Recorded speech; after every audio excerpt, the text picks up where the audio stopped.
प्यारे नबी की विलादत से पहले यमन में एक बादशाह की हुकूमत थी जिसका नाम अबराहा था।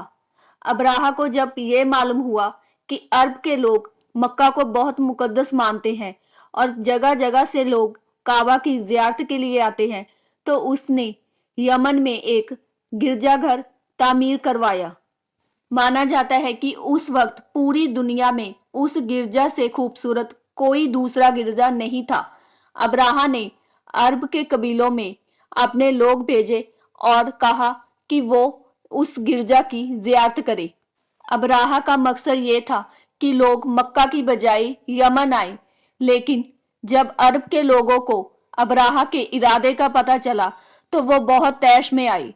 हालांकि उस वक्त अरब के बहुत से कबीले मुशरिक थे, लेकिन सब काबा को बहुत इज्जत और एहतराम की नज़र से देखते थे।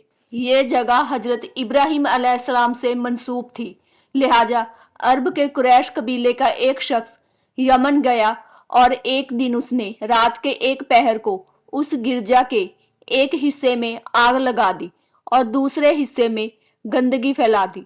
जब अबराहा को इस बात का इल्म हुआ तो उसने अपने मसीह की कसम खाकर कहा कि वो अपने इस इबादत गाह की तौहीन का बदला काबा पर हमला करके लेगा।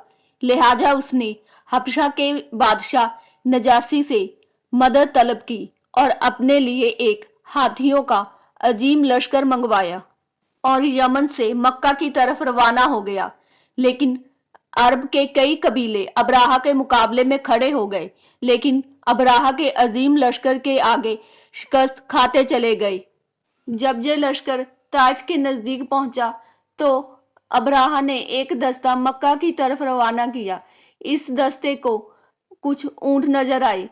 उस दस्ते ने उन्हें गनीमत समझकर कब्जे में ले लिया। ये ऊंट मक्का के सरदार अब्दुल मुतलिब के थे, जो प्यारे नबी के दादा थे। जब अब्दुल मुतलिब को इस बारे में पता चला तो आपने अबराहा से मुलाकात की दरखास्त की।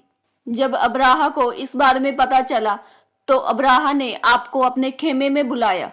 जब अबराहा ने आपको देखा तो निहायत ही रोबदार और हसीन जमील आदमी देखकर अबराहा बेइख्तियार ही आपके इस्तकबाल के लिए खड़ा हो गया और आपको अपने पास तख्त पर बिठाया और आपके आने का मकसद पूछा। तो आपने कहा कि आपके लश्कर के सिपाही जो ऊंट और बकरियां वगैरह पकड़ कर लाए हैं उन्हें मेरे स्पुर्द कर दिया जाए। तो अबराहा ने कहा कि ऐ सरदार कुरैश, मैं तो आपको बहुत हौसला मंद इंसान समझा था, लेकिन आपने अपने ऊंट मांगकर मेरी नजरों में अपना वकार कम कर लिया है। ऊंटों की क्या हैसियत, मैं तो काबा को तोड़ फोड़ कर खत्म करने आया हूँ। तो अब्दुल मुतलिब ने कहा कि मेरा मतलब तो अपने ऊंटों से है, काबा मेरा घर नहीं है। काबा अल्लाह का घर है और अल्लाह अपने घर की हिफाजत खुद करेगा। अबराहा ने सारे जानवर वापस कर दिए। अब्दुल मुतलिब ने मक्का आकर लोगों से कहा कि वो पहाड़ों में पनाह ले लें। सभी लोग पहाड़ों में चले गए। अब्दुल मुतलिब अकेले ही मक्का में रहे और आपने काबा शरीफ का दरवाजा पकड़कर अल्लाह ताला से रो रो कर दुआ की। अगली सुबह जब अबराहा मक्का की तरफ रवाना हुआ तो अचानक से मक्का के करीब पहुंचकर अबराहा का हाथी रुक गया। लाख कोशिश के बाद भी हाथी आगे न बढ़ता। अगर उसका रुख यमन की तरफ करते तो वो चल पड़ता। अचानक समंदर की तरफ से पंछियों के झुंड आ पहुंचे और अबाबील के इस लश्कर के हर परिंदे की चोंच और पंजे में कंकरियां थी।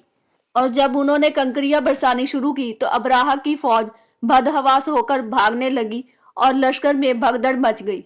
लश्कर का कोई भी आदमी जिंदा नहीं बचा।